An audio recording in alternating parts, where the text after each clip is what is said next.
Hello friends, आप लोग कैसे हैं। आज हम फिर से पीके इंस्टीट्यूट में आप लोग का स्वागत करता हूं। आज हम बात करेंगे क्लास 10th का रासायनिक अभिक्रिया एवं समीकरण का पार्ट 6 में हम बात करेंगे से विद्युत अपघटन अभिक्रिया क्या है। तो उससे पहले दोस्तों, यदि आप इस चैनल पे नए हैं तो कृपया लाइक, सब्सक्राइब एवं शेयर दोस्तों के पास ज़रूर करें। यदि कोई भी तरह का कठिनाई उत्पन्न हो तो यहाँ पे जो है मेरा कॉन्टैक्ट नंबर दिया हुआ है 8405096990। इस पे आप जो है 24 आवर सेवा उपलब्ध है। कभी भी आप इस नंबर से संपर्क कर सकते हैं। किसी भी तरह का यदि मैथ, फिजिक्स, केमिस्ट्री, बायोलॉजी में किसी भी तरह का आप लोग को यदि कोई कठिनाई उत्पन्न होते हैं तो आप लोग जो है कृपया इस नंबर पे कांटेक्ट कर सकते हैं। और आज हम बात करेंगे रासायनिक अभिक्रिया एवं समीकरण का जो है पार्ट 6 में बात करने जा रहे हैं। विद्युत अपघटन अभिक्रिया क्या है। तो सबसे पहले चलिए हम बात करते हैं विद्युत अपघटन अभिक्रिया की। यदि हम बात करें तो विद्युत अपघटन अभिक्रिया जो है, विद्युत अपघटन अभिक्रिया वैसी अपघटन अभिक्रिया है जो विद्युत के प्रभाव के कारण उत्पन्न होती है, उसे ही विद्युत अपघटन अभिक्रिया कहते हैं। फिर से हम इस परिभाषा को रिप्ले कर रहे हैं। विद्युत अपघटन अभिक्रिया का यदि हम बात करें, यहाँ पे विद्युत अपघटन अभिक्रिया का यदि हम बात करें तो विद्युत अपघटन अभिक्रिया जो है वैसी अपघटन अभिक्रिया है, वैसी अपघटन अभिक्रिया है जो विद्युत प्रभाव के कारण उत्पन्न होती है, उसे ही विद्युत अपघटन अभिक्रिया कहते हैं। अब दोस्तों यहाँ पे जो है हम बात करें सबसे पहले अपघटन का, तो अपघटन का इससे पहले वाले वीडियो में हम बता चुके हैं। अपघटन अभिक्रिया को ही वियोजन अभिक्रिया भी कहा जाता है। यदि कोई भी तरह का दिक्कत हो तो आप जो है मेरे कॉन्टैक्ट नंबर 8405096990 पे संपर्क कर सकते हैं। तो यहाँ पे जो है अपघटन अभिक्रिया को ही वियोजन अभिक्रिया भी कहा जाता है। यहाँ पे ये हम बात करें इससे पहले वाले वीडियो में हम पढ़ा चुके हैं वियोजन अभिक्रिया या अपघटन अभिक्रिया किसे कहते हैं। तो यहाँ पे हम बता रहे हैं विद्युत अपघटन अभिक्रिया क्या है। तो सबसे पहले तो इस वाले जो वीडियो को ये पार्ट 5 नहीं देखे हैं तो वो जो है डिस्क्रिप्शन में हम लिंक डाल देंगे, वहाँ से आप लोग जो है जा कर के कृपया उस वीडियो को देख लीजिएगा तो ऑटोमेटिक रूप से समझ में चला आएगा अपघटन अभिक्रिया किसे कहते हैं। तो उसके बाद यदि हम विद्युत अपघटन अभिक्रिया की हम बात करें तो वैसी अपघटन अभिक्रिया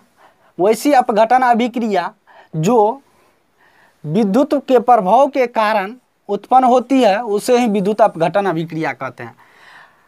विद्युत अपघटन अभिक्रिया का यदि हम एग्जाम्पल का बात करें तो एग्जाम्पल से पूरा का पूरा आप लोग को समझ में चला आएगा विद्युत अपघटन अभिक्रिया क्या है। तो चलिए सबसे पहले हम ये बता देते हैं यदि यहाँ पे NaCl सोडियम क्लोराइड जो है, इस पे यदि हम विद्युत धारा प्रभावित करते हैं, अर्थात इलेक्ट्रिक करंट जब इस पे हम प्रभावित करते हैं तो ये जो ऐसे टूट कर जो है ऐसे सोडियम और क्लोरीन में अलग हो जाते हैं, अर्थात विभाजित हो जाते हैं।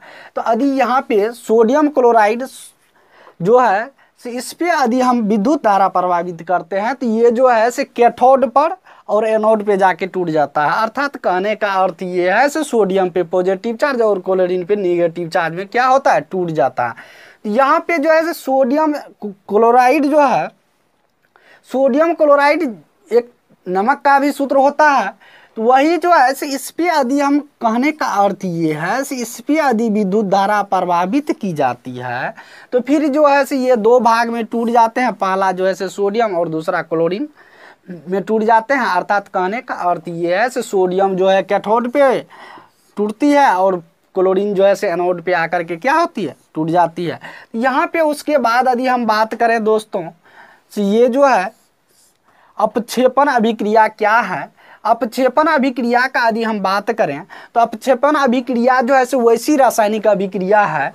अपक्षेपण अभिक्रिया वैसी रासायनिक अभिक्रिया है जिसमें कोई प्रतिफल ठोस के रूप में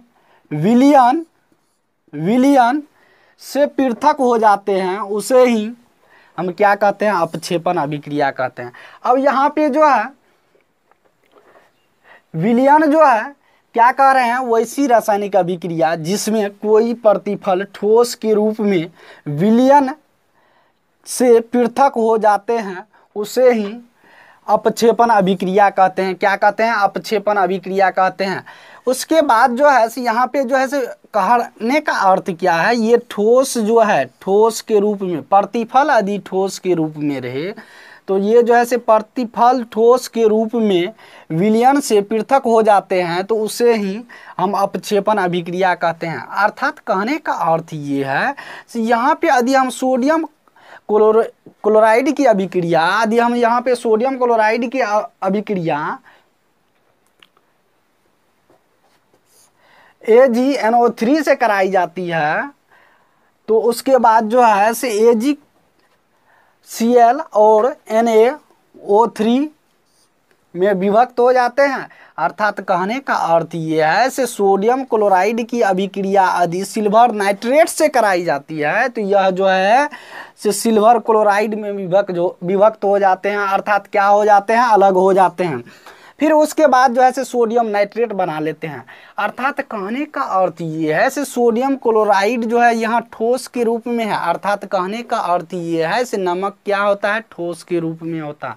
इसको यदि हम AgNO3 अर्थात कहने का अर्थ ये है सिल्वर नाइट्रेट से, सोडियम क्लोराइड की अभिक्रिया यदि सिल्वर नाइट्रेट से कराई जाती है तो यह जो है सिल्वर क्लोराइड उसके बाद जो है सोडियम नाइट्रेट का निर्माण करते हैं।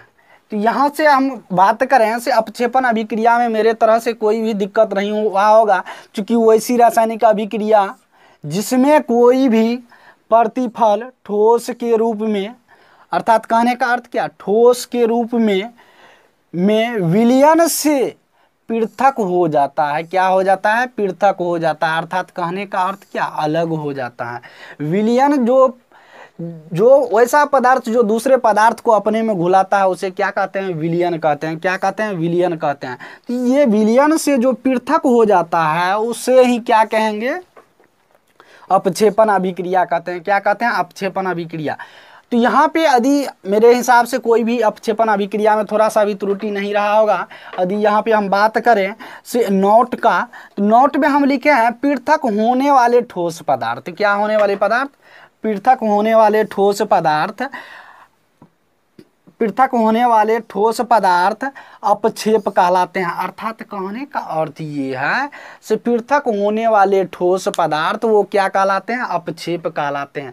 अर्थात कहने का अर्थ ये है इधर जो सोडियम क्लोराइड और सिल्वर नाइट्रेट से अभिक्रिया कराई गई है तो ये जो है सिल्वर क्लोराइड और सोडियम नाइट्रेट का जो निर्माण करता है यही क्या कहलाता है, अपक्षेप कहलाता है। अर्थात कहने का अर्थ क्या है, पृथक होने वाले ठोस पदार्थ अपक्षेप कहलाते हैं। क्या कहलाते हैं, ठोस अपक्षेप कहलाते हैं। क्या कहलाते हैं, पृथक होने वाले ठोस पदार्थ अपक्षेप कहलाते हैं। क्या कहलाते हैं, अपक्षेप कहलाते हैं। तो आज का क्लास यहीं तक, धन्यवाद।